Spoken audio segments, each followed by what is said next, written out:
You're listening to Under the Shell Podcast, the best in America. Welcome to Under the Shell, presented by Testudo Times. I'm Brennan YSL. Sam Jane. And Michael Howes. And today we've got a big interview with the third leading receiver in the country. Had a big part in that Virginia game that we're about to talk about. So let's just get to it. Our interview with TAI FELTON this week.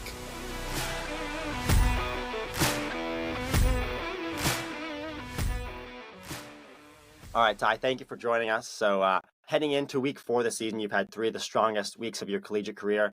Kind of what do you attribute that to, and what gives you confidence that will continue going into week 4 and going into the rest of the season? Definitely the work that we put in Monday through Friday. We have a lot of practice that we do. We go hard Tuesday and Wednesday, and then Monday and Thursday are more like our mental days, but we still practice. But it's definitely the practice and the hard work I put in, all the extra work I'm putting into, whether that's recovery, getting extra catches, anything of that nature. And then it's also a testament to the guys around me. I have a lot of high talented guys around me, so guys like Dante Trader, Glenn Miller, Ruben Hippolyte. So when you have a defense like that, you have to go against every day. You have to come in prepared. You have to come in ready, because in practice we're very competitive and stuff like that. So when you have guys like that are pushing you every day, it makes you want to be a better player every day, on and off the field. Hey, TAI. You're the leading receiver right now in the Big Ten. Like Brendan said, 3 really strong games to start the season. One of those against Michigan State, you had 152 yards, 11 receptions, a touchdown, 2. When you're exiting a game like that where you had a really strong performance, but the team didn't get it done in the end of the game, what is that like prepping for it the next week? Kind of what's that mindset like? Yeah, definitely.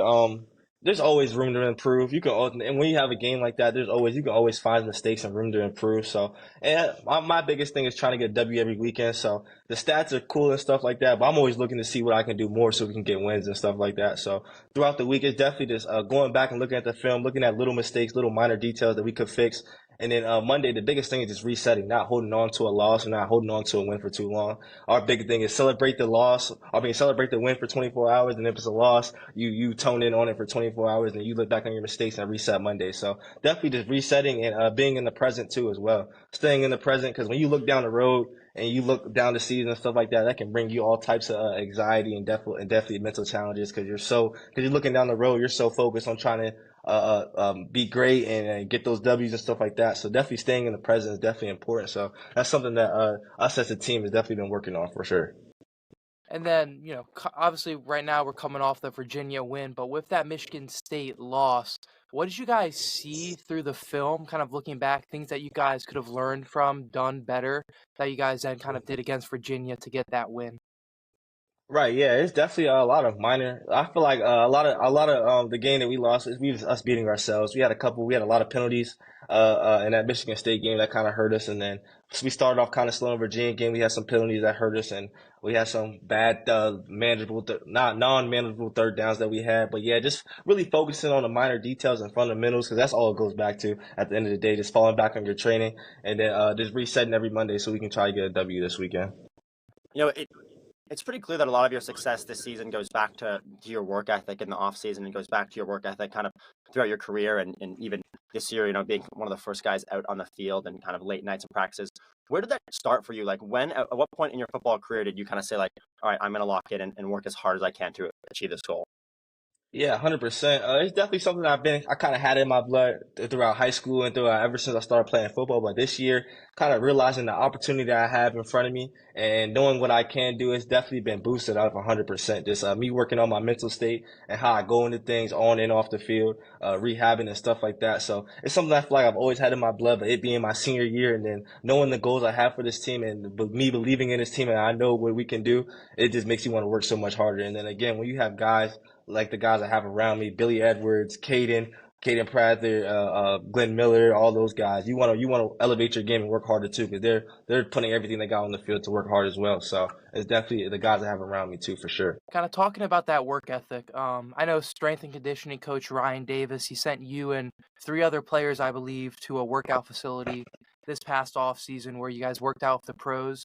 Coach Loxley said you came back from that a different guy. I'm kind of wondering what that experience was like and what exactly you were doing down in Florida. Yeah, we had the opportunity to train at a combine facility a facility called Exos. And then down there, while we were down there, Carolina Panthers, Jordan Matthews, tight end, he was there. And then Eric Harris is a safety. He's a vet. They're both like 10-year plus vets in the league. So they were both down there. And then just a lot of the gyms and stuff they were giving us. And then just realizing the opportunity I have in front of us. We have such a big opportunity. All the resources we have here in Maryland, the dining hall, the cold tub, hot tub, and all stuff like that. This opportunity only comes once. So this meet is really taking advantage of all the opportunities I have in front of me, and then same as the other guys, and then just working as hard as possible. Because when you focus on getting 1% every better, you stack up those days. And so when Saturday comes, it makes it look easy because all the work that we put in Monday through Friday. So just keep on going with that for sure. In terms of like a specific football skill that you improved on this summer, if you had to pick one thing that you got best at this summer, what would you say that was? I would say catching for sure. That was some. I had some drops and stuff last year. I had some fumbles, so definitely holding on to the fumbles and stuff like that, and definitely catching for sure, 100%. Very well. I mean, it's absolutely paid off, at least through the first 3 weeks of the season. I want to take it back to 2019 when you committed to Maryland. You wrote on one of your posts, right? Like, the reason you committed to Maryland was through hospitality, through ups and downs, and that hospitality you kind of paid back to the University of Maryland, paid back to the football program in one specific way because you stayed here now for 4 years. Did you ever think about going to the transfer portal, or was kind of that hospitality always in your mind? Did you have offers, or was that something you considered? Right, yeah, I definitely had some people nagging at me trying to get me in the transfer portal, but just kind of the challenges and adversity I went through in high school with having a torn ACL and having like all those schools back up off me. Because I like after my sophomore year, I racked up around like 15 to 20 offers. So going into my junior year, I thought I was going to get another 15 to 20, but then I had that torn ACL. So just the way that how loyal and hospitality that Locks and the whole staff showed me throughout that whole process was just very big to me and my family. So that's why I can always stick with Maryland. I couldn't see myself anywhere else. You're a Virginia guy. You're from Ashburn, I read. What was that like when Virginia Tech pulled that offer from you? I'm sure that had to be gut-wrenching. Being from Virginia, I assume that was probably a dream school for you to go to. Yeah, for sure. Virginia Tech was actually my first offer. I loved the school. I visited there a lot throughout like that off season of my sophomore year. And yeah, it was definitely very disappointing, but that shows that everything happens for a reason. We ended up playing Virginia Tech the first bowl game, pinstripe my first year. That just shows how everything happens for a reason. So we ended up beating them, so that was exciting. But yeah, it just shows that everything happens for a reason. That as long as you keep working hard and you keep facing those obstacles and challenges up front, anything can happen. So it definitely shows the hard work that I put in this and Maryland believing in me, like everything is coming to true fruition for sure. It's obvious the past 3 years, 4 years you've been at Maryland, you've been in a strong wide receiver room. What guys from that receiver room do you still kind of keep in touch with, and have you still look up to, and kind of talk about trying to make the NFL with? Right, yeah. I still Brian Cobb, that was one guy earlier in my career. His cousin actually went to my high school. We played together. So coming in, that was a guy I talked to a lot. He kind of showed me the blueprint of how everything worked and how to like take care of your body and go the playbook and stuff like that. But yeah, I'm pretty much in touch with all those guys. I talked to Jay Sean Jones. I talked to him about 2 weeks ago. I still talk to Rakim Jarrett. Demas, he was at the game this past weekend. Oh, no, not UVA. He was at the one before that. I think it was Michigan State at home. He was there, so I talked to him a lot. Copeland, me and Copeland, Jacob Copeland, we still go back and forth on Instagram and stuff like that. So I still try to keep in touch with all those guys, and I love to see what all those guys are doing. In terms of you mentioned right goals for the season. If you have one goal, what would you say biggest goal is for the rest of the season, moving into Big Ten play? Yeah, for sure. Our goal is to win a Big Ten championship. That's been something Coach Locks has definitely been emphasizing and stuff like that. Just trying to get as many wins as possible because we know what this team is capable of. We know what we can do. We put in a lot of work this offseason, so just putting it into fruition, putting it on the field, and winning as many games as possible. That's the main goal. All right, Ty, that's all we got for you. Thank you very much for your time. We appreciate it. Gotcha. Yep. Thank you, man. I appreciate y'all. Thank you, Ty. Yes, sir. Thank you. You guys have a good one. You heard it from Ty talking a lot about the improvements he made this offseason, and it's paid off for Maryland. Felton continues to dominate. I mean, guys, I think I expected him to kind of have a big season because, the connection with Billy Edwards, and I think that he's always had that potential. It's just kind of putting it together and not making, drops, mistakes like that, but another 100-yard game. He's had 3 100-yard games to start the year, 9 receptions for 117 yards and a tutty. I mean, if there's college football fantasy, Ty Felton's got to be at the top of the list, right? Yeah, absolutely. I mean, he's not only one of the best receivers on the Maryland roster, he's one of the best receivers in the country. And he's absolutely been playing like it. And, if they didn't have the play of TAI Felton and the play of Caden Prather, they probably would not have won that game against Virginia. Completely different team. Maryland looked completely different in the first half compared to the second half. First half, got turnovers in the defense. They played well, but offensively, other than that one drive to the end of the second half, could not do very much. Second half, they came out on fire. The defense looked great, let up no points, and the offense did its job. What are you guys' thoughts? It was really good to see the 5 straight QB sneaks in the fourth quarter, especially since that was something we talked about last week. Why aren't they using that play with Billy Edwards? This is what he was proficient at last season. Then he gets to, game-sealing touchdown on a QB sneak, puts it away against Virginia. It was really good to see that offense come back to form in the second half, but it was a little concerning following the trends of Roman Hemby the past 2 weeks, I'll say.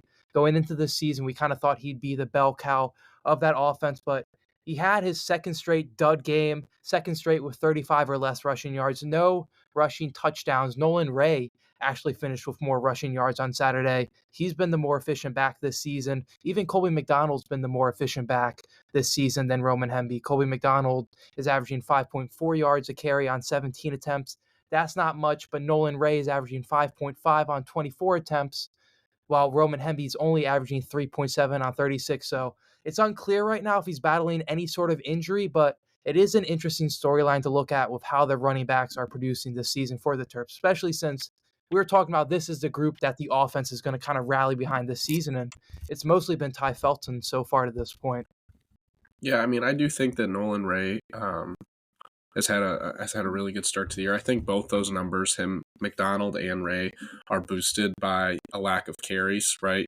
I mean, Nolan Ray only has 24 carries, and he had one, a long touchdown of almost 50 yards. So that's obviously going to boost your stats. I still think Roman Hemby's your number one running back when it comes to Maryland. And I think that, though, it is good to have somebody who can kind of take the weight off him. And Ray brings a lot of that explosiveness that I think adds to Maryland's offense and to Maryland's running game. But I think Mike is correct. The running game in general has not been as good, I think, as you wanted to see. And part of that is, I mean, I wonder why Billy Edwards isn't involved in the ground game more. I mean, obviously Brendan said he had the QB sneaks there in the fourth quarter, but he's obviously not taken as much of a role in the ground game as I expected. And I thought that there would be a little more emphasis on the read option game, that type of stuff. He only has 20 carries for 64 yards, and a good majority of those are QB sneaks. So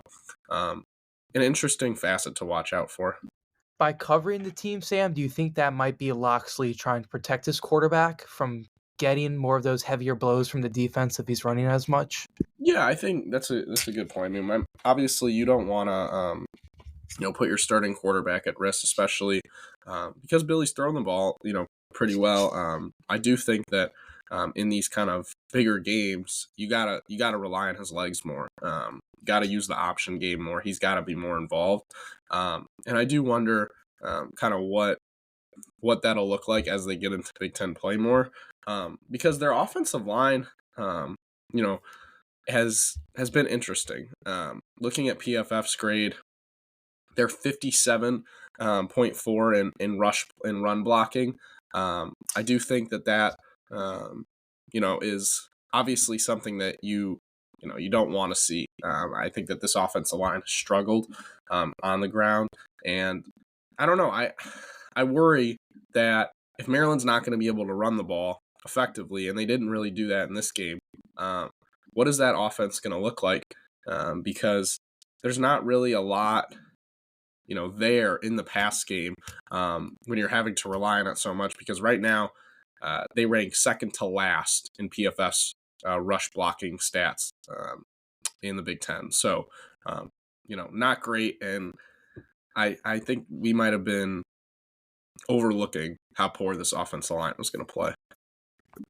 Yeah, I mean, you have to remember that, like you just said, you could have the best running back in the league. You could have Derrick Henry back there. But if you have no O-line, I mean, it doesn't really matter. You need to have a good offensive line to run the ball well. And that's kind of always been fundamentally true. I want to touch on one thing that Mike said about the Billy Edwards. I think it was like 5 straight runs early in the fourth quarter. They went to that turtle push, whatever you want to call that sneak play. It was honestly a kind of a questionable decision there. Loxley did something the opposite that he did the week before. I think Maryland was on, within the 15-yard line, and it was a 4th and 1, and they went for it when they were up 7. They could have made it a 2-score game. He did it. He went for the kick against Michigan State, and they missed it. He went for it against Virginia, and it worked. Maryland got the first down, but it was odd to see at that position in the field that Maryland would not kick a field goal. So, how they ended up using that play, it was maybe not exactly how we expected it, and they didn't use it earlier in the season, and they went to it, 4 or 5 straight times. So, how they'll end up using that play as the season goes on is just kind of interesting, but it's definitely something they needed to get back to have success. The other position group to mention in the special teams is Bryce McPherson's actually been playing extremely well. The punter from Maryland, he's been ranked in the top 8, or at least selected to an award for the top 8 for the first 3 weeks. Not necessarily a position you want to be very good at, but an interesting point of note for the Terps. And then just kind of looking forward to next week, this upcoming weekend, actually, against Villanova.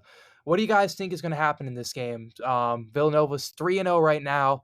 They've played a sort of weak schedule thus far compared to Maryland. Last time these two teams played was 2007. Terps took a 31-14 win. Maryland is 10-2 all time against the Wildcats. What do you think is going to happen Saturday? I think it's going to pretty much be a blowout. You have to remember, however, they are playing on Family Weekend. My favorite stat in Maryland football history, Maryland football is terrible on Family Weekend, but they usually don't play an FCS school. Villanova is one of the better FCS schools. And another interesting stat for you, every year since 2008, an FCS school has beat a Power 5 FBS team. Do I think it'll be Maryland on Saturday? Absolutely not, but it's something to keep in mind that, these FCS schools and the better ones do often get upsets, but I think Maryland will win this game pretty handily. I think it's going to be a lower scoring game. I'd expect maybe like a 28-0. I wouldn't expect to see, a 71-0 like Tennessee did this past weekend. What do you think, Sam? Only 19.5 point spread. I think that's probably something I would get on if I were betting for Maryland. I think that anytime there's a FCS school, like, the offensive line's problems should be reduced because they're playing an FCS D-line. The receivers should be able to, continue to have a big game. And I just think that coming off, I don't know if we can call it a big win, but a must-needed win. I think they're going to kind of cruise through this one. So I would be pretty surprised to see, like you said, Brendan, anything but, a pretty sizable win for Maryland. Mike, you posed a question, but how are you feeling for this Saturday? I agree with you guys said. This is a game Maryland should win. The 19.5 point spread does seem a little bit low for Maryland to be going up against an FCS team. But it'll be interesting. Villanova played a really tight game to open the year against Towson. That's a team that Maryland demolished in their opening game last season. So just kind of looking at those two results, I think Maryland should come away with this one handily. Before we go on to soccer and other sports, interesting stat that came out of the weekend that I saw people talking about on Twitter a lot. Maryland is 9-0 against Power 5 non-conference teams in their last 9 games. Obviously, if you look at who they've played in those last 9 games, they did play Texas. They beat, I think, a ranked Syracuse team. Nothing crazy, but that is an important note that Maryland obviously has struggled in the Big Ten and Power 5 competition. But outside the Big Ten, they have won those games. But obviously, you have to look at who they played. They beat Virginia twice. Sam is shaking his head. He thinks the stat sucks. I don't think it sucks. I think it's good that they're kind of taking care of business in the non-con. But let's not act like they're scheduling a Texas that is firing on all cylinders under Sark. But I do think that that's a good stat and kind of lends to what we've all known about Maryland. They typically are strong in the beginning of the season. They schedule weaker, and then once Big Ten play hits, it kind of falls off usually. I do want to mention the defense really quick though. They forced 3 turnovers. They've done a really good job of forcing turnovers. It's just they continuously give up big plays too. They're a very boomer bust secondary. But friend of the pod, Dante Trader with a pick, forcing a couple fumbles. Callegria looked uncomfortable kind of all night. So I think it was a strong performance for the defense. And if they can shore up, some of the communication issues in the back end, I actually think this defense, I'm a little more worried about the offense than the defense. If those kind of secondary issues get fixed. Yeah, absolutely. Turnover margin is something to look into, and I think Maryland, I don't know if they have the best turnover margin in the country, but they have one of the best turnover margins in the country. It's odd, though, because, the offense has played well and not had many turnovers. But you're still playing these very, considerably close games, so your team can force as many turnovers as they would like. But at the end of the day, if you're playing close games, it doesn't really matter if you go 3-and-out after you get a pick. They are number one. They are number one, right? That's what I thought. So +3 in turnover margin. Yeah, I mean that's a very good stat to have on your side, and I think I would guess our data journalist professor would tell us that correlates to wins. But at the end of the day, like if you don't do anything with those drives, they're nice, but turnovers can sometimes be a little bit of anomalies in that way. Yeah, definitely. I think that this team, if they want to beat a ranked team this year, they're going to have to continue that sort of strong play, enforcing those giveaways. A team that did get a ranked win and really something that came of shock, Brendan.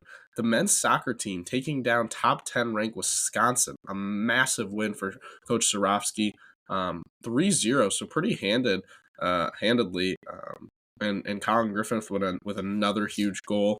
I think that we're all pretty surprised by Maryland, taking this game because that's a huge win to start Big Ten play after last year was a disaster in conference. I mean, for a team that didn't win a conference game all of last year to go beat a ranked team, and not just beat a ranked team, but may I say destroy a ranked team, 3-0, they dominated pretty much the whole game. Wisconsin couldn't get much going, and it's kind of the perfect recipe for an upset. Maryland hadn't traveled since August 22nd. They hadn't traveled since the start of school. They had it was the end of the 6-game homestand. I mean, that's kind of the perfect recipe. You get home cooking, you're there for so long, and then you finally get to show what you're made of after playing some decent opponents at home. So they get the win against Wisconsin, but it doesn't mean Big Ten play gets that much easier. They will be playing Indiana on Friday. Indiana hasn't had the greatest start of the season, but as you guys know, they lost the championship in 2022. The NCAA championship, they made it to the Elite Eight last year in 2023.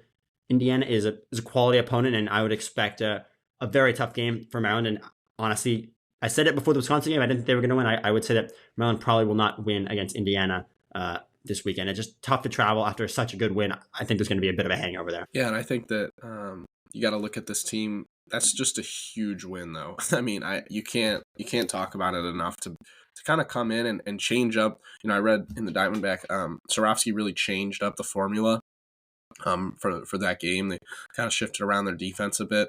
I would stick with it if I were Coach Sasha, because to be able to hold Wisconsin, who has one of the better offenses in the Big Ten, to 0 goals, pitch a shutout is a huge momentum booster. So even if they don't beat Indiana, to get to get a win against those two teams, you would take that 10 times out of 10 if you're Maryland. Absolutely. I mean, they look like a NCAA tournament team, on Friday, but they have to continue that if they want to make the tournament. And there's a lot still to go until then. They obviously have a lot of Big Ten play to go, and the competition of the Big Ten is not going to get much easier. The same can be said for the women. I called it, but they started their season again. They started the Big Ten season against Michigan State. Michigan State is one of the best teams in the country. No one expected them to win. They lost 5-0. It's pretty much what we expected, but they have 2 easier games coming up. They're playing Washington on Thursday and Oregon on Sunday. 2 new teams to the Big Ten, 2 teams Maryland obviously didn't face last year. Those 2 schools, despite being very strong at football, at least being historically strong at football, are not very strong at women's soccer. The other 2 schools that joined the Big Ten, UCLA and USC, are much stronger. Washington only played 1 Big Ten game so far. They lost to USC, and they made it to the NCAA tournament last time in 2020. This game likely is not going to be a win for Maryland, but it should be a good tune-up as they face Oregon on Sunday. Oregon was Maryland of the Pac-12 last year. Oregon did not win a game at all last year, not a singular game in soccer at all, not even in the Pac-12. But here's the thing to know. They scored goals, right? They gave themselves a chance. They scored goals in those games. Maryland not scored a goal at all in the Big Ten. So we'll see. They didn't fire their coach. They came back. They have an average start to the season. So we'll see. But if there's a game that Maryland's going to win in the Big Ten, it's going to be against Oregon. Similar to Maryland, not historically a strong program. They have not made the NCAA tournament since women's soccer returned as a varsity sport in 1996. So Oregon is the game that Maryland should be looking to get a win in the Big Ten. And after that, play is not going to get very much easier after this weekend. So we'll have to see. If Maryland loses to Oregon, I might change my answer from a couple episodes ago about Coach Nemser on the hot seat. That would not be a good look for the program if they fall to Oregon. Yeah, it would not be a good look at all, Mike. However, this Oregon team is not the team they had last year. They are 4-4. They have won some out of conference games, and they played a decent game against number 22 ranked UCLA, scoring a goal. So that's the thing. This team can actually score goals, unlike the Maryland team last year. So we'll have to see what happens. But Oregon is an opportunity you have to capitalize on. And you'd think for two teams who had no conference wins last year, it'll probably be a draw. Just, it's the way the road goes sometimes. But like I said, we'll have to see. One team that can score goals, different sport, but field hockey bounced back from a loss against number 3 Virginia and got an 8-1 victory over Lock Haven to get back in that win column. Maryland so far is 4-2 this season. They have 2 losses to ranked opponents, and they're going to have a gauntlet of a schedule coming up with back-to-back Friday night games against ranked opponents this season. But that's really just how it's going to be when you're playing in the Big Ten or the ACC. Those are the powerhouse conferences of field hockey. So right now we're recording on Monday night. They are number 5 right now, but with that loss to Virginia, they're probably going to drop by the time this recording comes out. But I mean, Maryland's looked pretty good so far. They got 2 wins over ranked opponents, 2 losses to ranked opponents, 2 wins to non-ranked opponents, so that 4-2 record there. So got to be happy with where they are right now. And it's not like they're getting blown out when they're losing these games. These are 1-goal games that are determined in the second half. So Maryland field hockey still among the best fall sports the school has to offer. I didn't know Lock Haven was a school. Did you guys? I did not. Where I think is it's a it? company that shuts doors. I don't know. It's a Bishop Sycamore. Exactly. Mike, I want to push back on one thing you just said. Yeah, they could score goals against Lock Haven. We've never heard of that school. Not even sure I could score against them probably. They didn't score a goal in any of their important matchups. They lost 1-0 against Duke and 1-0 against Virginia. You said they can score goals, but in those games, all you have to do is score 1 goal to tie the game. So what do they have to do to score goals in those more important matchups? And you think they can carry some momentum into Big Ten play after scoring 8 against Lock Haven? Well, I am going to counter you on that because Maryland did beat a ranked Louisville 2-1 in OT, so they got that one. Then they also beat Boston College 2-0, so they can score goals against ranked opponents. It's just when you're going up against an opponent like that in field hockey, it's going to be a tough game. It's going to be a close game. These are the type of games that are going to be determined by 1 goal. So, first goal wins. There's not much you can do about it other than say go score some goals. What's the average scoring output in a field hockey game, would you say? I mean, it depends the caliber of teams, probably 2-1, 3-2. They're not too high scoring. Okay. So they're right around average then. Yeah. Cool. I mean, these are tight games that they lost. They did not get blown out by Virginia or Duke by any means. Definitely. And to be able to play Lock Haven is kind of a big bounce back. Not necessarily the opponent of Virginia's caliber. Since we're talking about weak non-conference games, let's just move on to volleyball because wins over Lehigh and UMBC this week. Adam Hughes is the king of scheduling weak non-conference opponents and then getting dusted in Big Ten play. So Brendan, big games this week against some Power 5 teams. I think that'll be the most kind of interesting test so far. They play Nevada and UCF. So what are you thinking for Hughes' team? Yeah, UCF being a Power 5 team still kind of itches my brain a little bit, right? But still, nonetheless, you're right. 2 wins over not the strongest programs in the world, but hey, you can only play, you can play, and there's a reason that Power 5 schools schedule worse opponents earlier in the year. It's so they can get their team rolling and get going on the season. But they have 2 more games, not including Wednesday night's game, which we'll miss based on the release of this episode. After this releases, they'll have 2 more games before Big Ten play, Nevada and UCF. Likely, I think they get a win over Nevada and lost to UCF.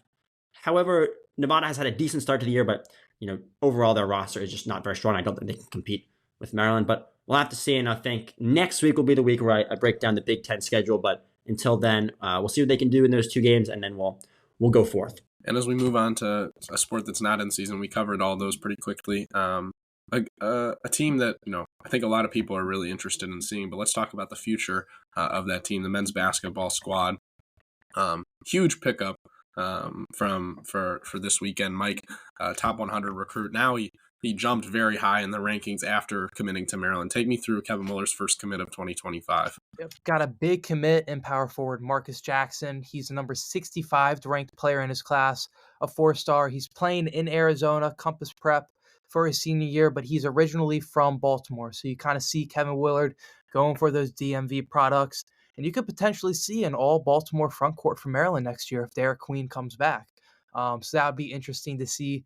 They also have a big visit coming up this weekend. Cam Ward, a 4-star forward, another forward.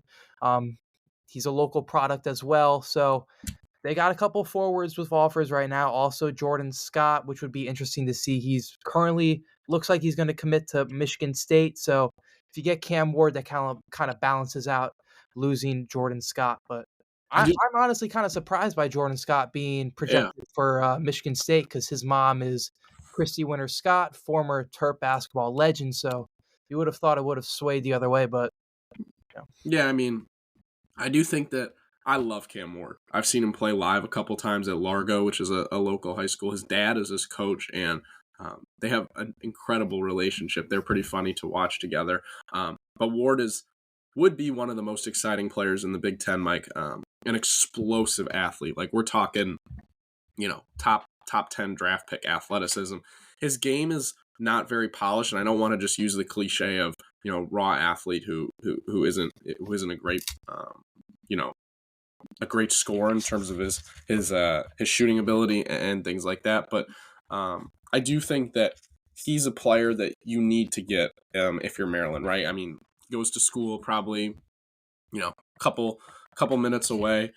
He's a top 50 guy. I do think David Cox, who's kind of his primary recruiter, is working really hard on him. And that way you have now 2 athletic forwards. We talked a lot about how over Willard's tenure, they brought in Jordan Geronimo and they brought in Derek Queen. So they're clearly trying to make an emphasis on the front court. But to be able to have Marcus Jackson and Cam Ward, both freak in terms of their athletic ability, that would be so fun to watch in College Park. And I'm really disappointed, and because I love Jordan Scott too. I think he's my favorite player in Maryland's potential list. But they're going to try with some other guys. Like Caden Lewis seems like he's trending away, but I think Willard did well to get Jackson, and if Ward commits, those are 2 pretty good building blocks to work with. Mike, you've obviously been following recruiting much closer than I have. I want to just ask you a question about what you've seen in kind of general recruiting in the DMV. So if you look at who Kevin Willard's had to commit to Maryland, obviously he's recruiting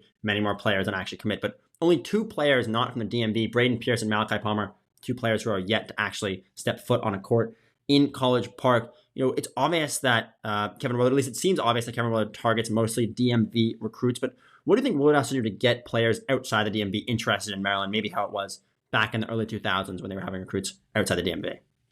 You have to sell the vision of that Maryland tradition. You have to sell Len Bias. You have to sell Juan Dixon. You have to sell the title with Gary Williams. You have to rebuild that Maryland brand. So I think what you're seeing right now, he's rebuilding that brand within the DMV. You see it in his coaching staff. Kevin Norris, that's a Baltimore guy.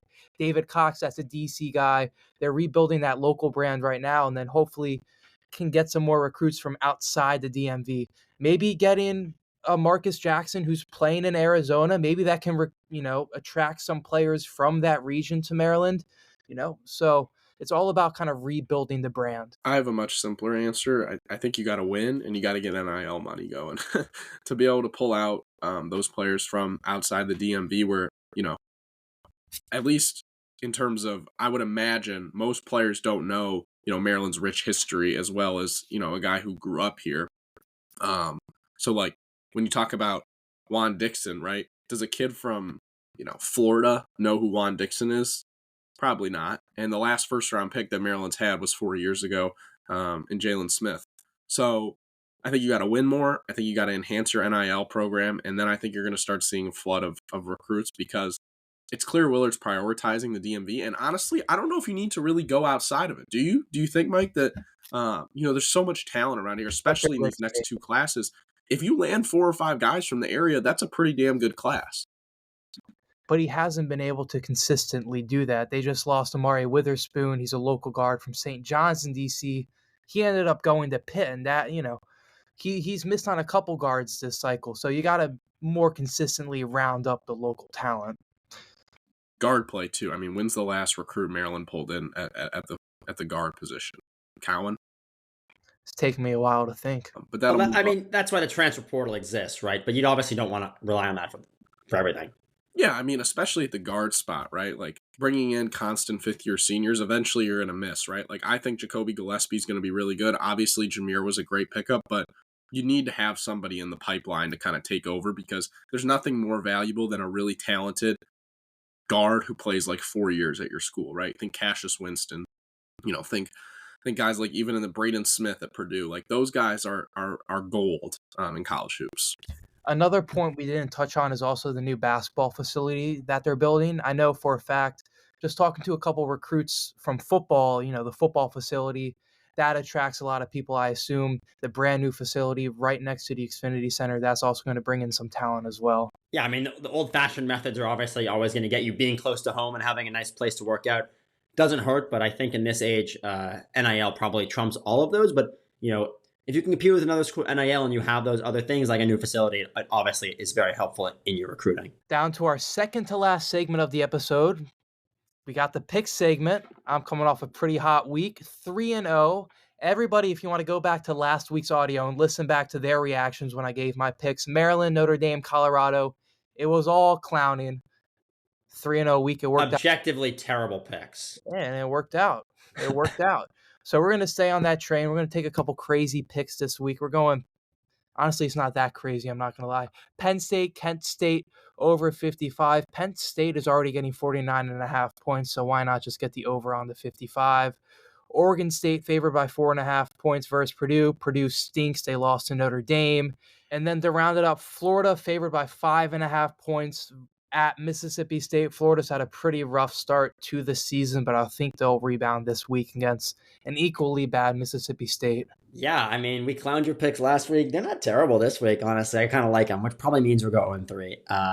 We'll see. I picked Georgia State last week, and I don't know how closely you guys follow college football, but they stormed the field against Vanderbilt. They had a big win. So sometimes it's the picks you don't feel that confident about that end up doing really well. So I'll roll into mine this week. I'll take LSU minus 22.5 against UCLA. UCLA is pretty bad. If you were unfortunately tasked with watching the UCLA-Indiana game, you would know that. In the battle of Big Ten schools that wear a shade of purple, I'll take Washington minus 10 against Northwestern. And then to pick a game that Mike picked, I'll take Kent State plus 49.5. That is the actual line. 49.5 points against Penn State. Yes, Kent State lost by 71 points to Tennessee last week. There's no way they let it happen again. And also, whenever a school is getting more than 40 points, you have to say, that's crazy. They have to have a little dignity. They can't lose by that many points twice in a row. So we'll have to see what happens. But I low-key will have an eye on that game because that is a ridiculous line. Yeah, definitely. There's some weird lines this week, guys. Like I wouldn't have never imagined Washington's only favored by 10 against Northwestern. And I'm going to start with a weird line. I'm from Michigan, but USC being 8.5 point dogs against the Wolverines is ridiculous. Michigan not barely, but struggled against Arkansas State. They got their doors wiped off against Texas, starting a new quarterback. I expect that game to be pretty close. I'm going to follow that up with Oklahoma plus 7.5, probably the game of the week against Tennessee. I'm really, really excited to watch that. That should be a fun one. And then lastly, going to go Kansas plus 2.5. So hoping to get back on the horse this week. I guess I should just take CU and follow Mike and ride Coach Prime, but that wasn't in the cards this week. All right, ride the Buffs, baby. That team is a tough watch, I can't lie. I used to love to watch them last year. I mean, they have no respect. They're a classless team. Shador, did you see what he said to the Colorado State quarterback? Well, to be fair, he was talking all that talk pregame, and now he's coming up to shake his hand, buddy. Like, you can't do that. You can't do that. Shador, it'd be one thing if that was the first incident, but Shador's got a long list of some interesting comments. I mean, the Nebraska game was insulting. Like, it's not like they're a good team. Shador has a long list of previous, things you could clown him on, but there's also going to be a long list of QBs that are drafted after him, undrafted him in the upcoming draft, and Colorado State's QB is going to be one of them. So. There's a very short list of NFL teams he'll even go to. So, I mean, who knows if he'll get drafted, Mike? Anyway, excuse our What is it? Braden Foster Nicolosi fan over here, Brendan. I wish I knew who that was, honestly. Excuse our Shador Sanders rant. We'll go into another rant. Terrific Terp, Brendan. Take it away. Let's do it. This week's Terrific Terp actually was mentioned in previous episodes. Maybe you'll remember this. If you guys can think back to episode 2 and episode 10 of season 2, which I'm sure you can, he was picked in various drafts of ours back when we used to do some drafts, but that was for his basketball skills. This week's Terrific Terp, who is John Lucas, was also a standout on the tennis court. Lucas grew up in Durham, but the North Carolina kid decided to choose Maryland over other strong and nearby ACC schools. A star as a point guard, earning the honor of a 2-time All-American and 3-time All-ACC Player of the Year. He was a star on some of those early Lefty Driesell-led teams in the ACC. But he also earned All-American honors in tennis. He was the ACC singles winner in 1974 and 1976, and he was the doubles champion in 1973. When he left College Park, he mostly played basketball. He was drafted in both the NBA and ABA, but he decided to play for the Rockets in the NBA. He was the Rookie of the Year in 1977 in Houston, and after a stop with the Warriors in San Francisco, Lucas joined the Washington Bullets, where his career took a turn. He entered rehab for his cocaine addiction, but he returned in 1986 back on the Rockets, where he failed 2 more drug tests on their way to the NBA Finals. That following year, the Bucks gave him another chance, and he had a strong season, but he battled rehab back and forth and then eventually found himself out of the NBA. In 1991, he bought the Miami Tropics of the United States Basketball League to try to use them as a tool to help other players suffering with addiction. After that, he stayed close to the NBA, where he was an NBA coach, serving as a head coach and assistant in various roles from 1992 to 2023. Lucas is this week's Terrific Terp, and he was the only 3-time winner of the award for Maryland for the most outstanding male athlete. Tennis player and basketball player. Who knew, guys? That's a super inspiring story, B. Obviously, any sort of help with addiction is important. I want to mention we're recording this on Monday, September 16th, so if the lines change in our picks, that's on us. But, guys, football is in full swing, and Maryland, after this Villanova game, they're going to get going into the kind of tough part of the schedule. So we're going to have to see what that looks like. But from Under the Shell, appreciate you listening, and have a good rest of your weekend. Guess what? You've got Under the Shell Podcast. Nobody does it better.